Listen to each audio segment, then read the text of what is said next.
Los cachorros del último grupo acabaron siendo psicólogos de Reddit. ¿Qué experimentos debería conocer todo el mundo? El estudio de Rosnan se llevó a cabo en los años 70, pero sigue siendo relevante hoy en día. Los investigadores fingieron sufrir de alucinaciones con la intención de ingresar en hospitales psiquiátricos. Una vez dentro, dejaban de actuar y se comportaron como una persona normal. Les decían al personal que se sentían bien y que ya no experimentaban alucinaciones. En el hospital se les diagnosticó trastornos mentales, principalmente esquizofrenia, se les obligó a permanecer durante un periodo prolongado, una media de 19 días, se les obligó a admitir que tenían esas enfermedades y tuvieron que aceptar tomar antipsicóticos como una de las condiciones para ser dados de alta. La segunda parte accidental del estudio se produjo cuando los médicos ofendidos solicitaron a Rosnan que enviara a los actores a su hospital psiquiátrico de nuevo. Creían que podrían distinguir quiénes eran los pacientes reales y quiénes los falsos. De 193 pacientes ingresados durante 3 meses, el personal calificó a 41 como impostores y a 42 como sospechosos de serlo. Rosnan no había enviado a nadie. Los experimentos del Parque de las Ratas por Bruce Alexander. En ellos demuestran que, en condiciones normales de vida y con vínculos sociales adecuados, las ratas no se vuelven adictas a las drogas, aunque éstas sean fáciles de acceder. Esto es alucinante. Los propios adictos también son víctimas de sus condiciones, deberíamos aprender a simpatizar con ellos en lugar de condenarlos como perdedores o demonios. A. Fisher realizó un experimento con cachorros. Con 3 grupos de prueba, los cachorros del primer grupo fueron tratados amablemente cada vez que se acercaban a un investigador. Con los del segundo grupo fue lo contrario, eran castigados cada vez que se acercaban a los investigadores. Y los cachorros del tercer grupo fueron tratados amablemente o castigados al azar. El estudio descubrió que el tercer grupo de cachorros acababa siendo el más apegado a los investigadores. ¿Qué tal David Reimer? No es necesariamente un experimento, pero el psicólogo definitivamente lo trató como tal. Cuando era un bebé, a Reimer se le quemó el miembro durante una circuncisión chapucera. La psicóloga Jo Money supervisó el caso y aconsejó que lo criaran como una niña, sin decirle nunca lo que había pasado. La naturaleza contra la crianza. No funcionó, se sintió como si fuera un niño, y a pesar de convertirse de nuevo en un niño, el daño ya estaba hecho, resultando en su suicidio. El pequeño Albert, un bebé, estaba en una habitación con un conejo peludo.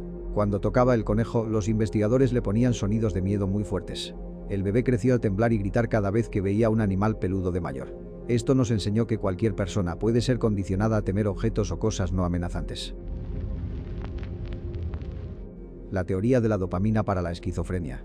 Cuando alguien entra en una psicosis inducida por drogas, lo que normalmente ocurre es que empieza a tener alucinaciones auditivas, visuales y táctiles.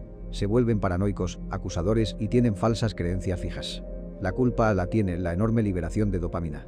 Esta es una lista de síntomas casi idéntica a la de un paciente con esquizofrenia paranoide. Y sus cerebros muestran cantidades igualmente excesivas de dopamina.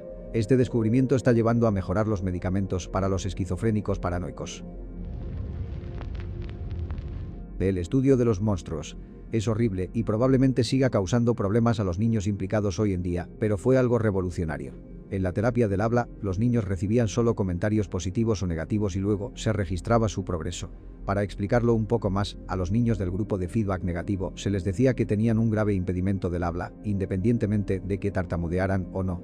Los niños que ni siquiera tenían tartamudez desarrollaron tartamudeos severos como resultado de que los investigadores les dijeran constantemente que había un problema con su habla. Después de oírlo una y otra vez, finalmente empezaron a creerlo. Es un estudio muy jodido.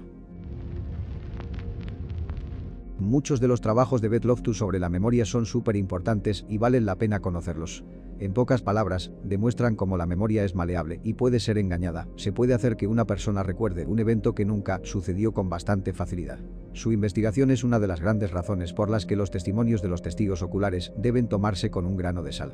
Alguien que está absolutamente seguro de haber visto al acusado podría fácilmente haber visto a otra persona y no estar recordando tan claramente como cree. No estoy seguro de si es lo mismo, pero recuerdo haber visto a un tipo que intentaba demostrar cómo los psíquicos utilizan la lectura en frío y las falsas memorias. Hizo creer a una mujer que estaba en contacto con su hermano que supuestamente había muerto en un accidente de ahogamiento. No solo no murió en un accidente, sino que nunca tuvo un hermano para empezar. No había escuchado hablar de ese, pero es genial.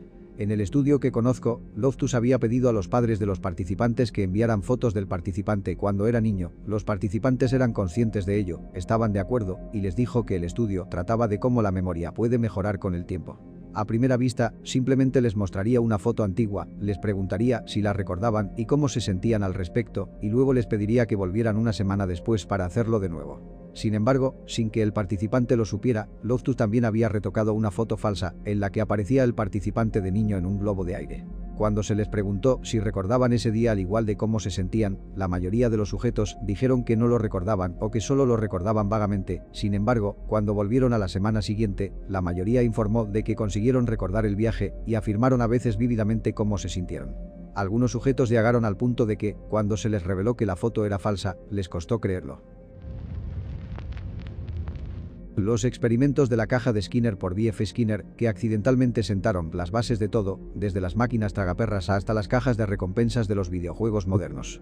Construyó una caja que tenía una palanca en su interior que depositaba algo de comida en la caja cada vez que era usada. Una paloma fue introducido en ella y ésta se dio cuenta rápidamente de que por medio de la palanca recibía comida, por lo que tiraba de la palanca cada vez que tenía hambre. Sin embargo, cuando Skinner modificó la caja para que la palanca no diera comida todas las veces, sino en un horario pseudo aleatorio, requiriendo que el pájaro tirara de la palanca varias veces antes de recibir la comida, el pájaro ya no tiraba de la palanca solo cuando tenía hambre, sino que tiraba compulsivamente de la palanca constantemente. Sustituye el pájaro por una abuela, la palanca de la comida por una máquina tragaperras y Skinner por el casino, y tendrás una receta para explotar a personas desesperadas y o aburridas.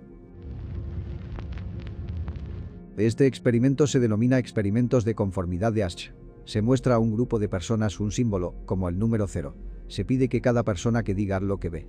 Todos los miembros del grupo, excepto uno, participan en el experimento, de modo que todos dan la misma respuesta errónea, afirmando como el 0 es un 2. La última persona suele quebrar y decir también 2 a pesar de que pueden ver con sus propios ojos como es un simple 0. Aunque algunos participantes dijeron lo lógico, todos estos sujetos tardaron más y sintieron un fuerte deseo de mantener el consenso del grupo. Algo así como un 72% se irá con el grupo. No puede parecer mucho, pero es esencialmente 3 de cada 4 personas. Universo 25 de Calhoun. Básicamente es un estudio sobre la superpoblación. La población de 8 ratones en un corral de 1 metro cuadrado se duplicó inicialmente cada 55 días antes de que el crecimiento disminuyera drásticamente después de casi un año. Entre este punto y el día 600, el último día, la población vio un colapso total. Las hembras agresivas expulsaron a sus crías y los machos se dividieron en 2 categorías. Una de ellas era la de los machos violentos y agresivos que se atacaban entre sí, y la otra la de los hermosos, que se abstenían por completo de aparearse y de todo comportamiento sexual y pasaban todo el tiempo que estaban despiertos acicalándose. Finalmente, la reproducción cesó por completo y los comportamientos de los ratones permanecieron igual hasta que murieron. Calhoun ha sugerido que esta ruptura social podría ser el destino de los humanos. El estudio actual sobre los efectos en el cerebro tras escuchar a Mozart. Mucha gente cree que ponerle Mozart a tu bebé le hará más inteligente. El estudio se realizó con estudiantes universitarios, no con bebés. Escuchar a Mozart solo mejoró un aspecto de la cognición, que fue el razonamiento espacial, la capacidad de averiguar cómo pueden encajar u orientarse los objetos. El efecto fue temporal y desapareció al cabo de menos de una hora. La razón por la que este estudio debería ser más conocido es para entender el desajuste entre lo que un estudio encuentra y cómo se malinterpreta el mensaje al momento de difundirlo hacia el público en general. Harry Harlow. El concepto de confort por contacto con las madres monos de tela. Me siento como si acabara de leer una serie de palabras al azar. No lo entiendo. Este investigador estaba criando monos con la intención de enviarlos a laboratorios de investigación por todo Estados Unidos y le picó la curiosidad, así que separó a las crías de sus madres y las aisló con 2 madres falsas. Una cubierta de tela rizada y suave al tacto y otra hecha de alambres que tenía comida. Los bebés se apegaban a la madre blanda. Sin embargo, más tarde, cuando se les puso en una situación social con monos que tuvieron infancias normales, estaban jodidos en muchos sentidos, eran asustadizos y antisociales y no pudieron reproducirse. También pasó un montón de otras mierdas poco éticas, pero quiero decir que es un estudio fascinante, deberías buscarlo. El experimento de aula por Jane Elliot en el que segregó a los niños en función de su color de ojos. ¿Qué ocurrió en el experimento?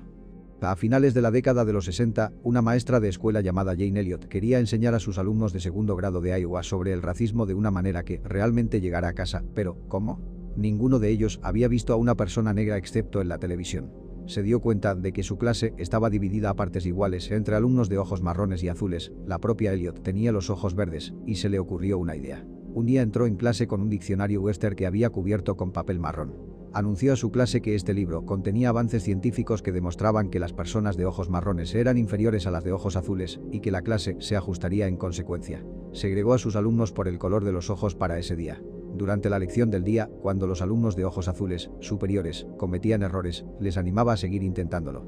Cuando los alumnos de ojos marrones, inferiores, cometían errores, les decía, ¿veis? Esto es porque sois inferiores. Cuando los alumnos de ojos marrones lo hacían bien, no se lo reconocía. Cuando los alumnos de ojos azules lo hacían bien, se desvivía en elogios y alababa su superioridad. A medida que avanzaba el día, los alumnos de ojos marrones, que hasta entonces habían sido buenos estudiantes, empezaban a ser disruptivos, a estar visiblemente abatidos y a expresar su falta de interés por la clase. Los alumnos de ojos azules, incluso los que antes habían sido malos alumnos, experimentaron una enorme mejora en su rendimiento, comportamiento y conducta. Al día siguiente, Elliot anunció a la clase que se había equivocado en la lectura. En realidad, los alumnos de ojos marrones eran superiores y los de ojos azules inferiores. La clase se volvió a segregar y se elogió o criticó a cada alumno en consecuencia tal y como se había hecho el día anterior. Los alumnos de ojos azules empezaron a portarse mal y a hablar de dejar la clase, mientras que los de ojos marrones empezaron a sacar buenas notas, a aprender más rápido y a comportarse mejor. Al tercer día, anunció a la clase que el libro era solo un diccionario, no había ningún estudio, y que quería enseñarles cómo se sentía juzgar a las personas por el color de su piel, eligiendo tratarlas de forma diferente por el color de sus ojos. Aunque el experimento parece cruel, la mayoría de sus alumnos entrevistados décadas después expresaron opiniones positivas al respecto. El experimento de los malvaviscos de Stanford. Tomaron a niños y les ofrecieron un malvavisco ahora o 2 malvaviscos 15 minutos después. Normalmente, cuanto mayor edad tuviese el niño, elegía mayoritariamente los 2 en lugar de 1. Los resultados muestran uno de los principales aspectos de la madurez: la capacidad de retrasar la gratificación y conceptualizar las recompensas futuras. Esto es lo que hace que, la mayoría de nosotros, seamos más sofisticados que los niños. Se estudió a los niños a lo largo de su vida y las pruebas fueron abrumadoras. Los niños que esperaban tuvieron sueldos más altos y fueron menos propensos a consumir drogas, entre otras estadísticas. Los psicólogos infantiles están convencidos de que este es uno de los indicadores más fuertes del éxito futuro en general, más que el nivel socioeconómico o el coeficiente intelectual, y esto se puede observar en niños de tan solo 3 años.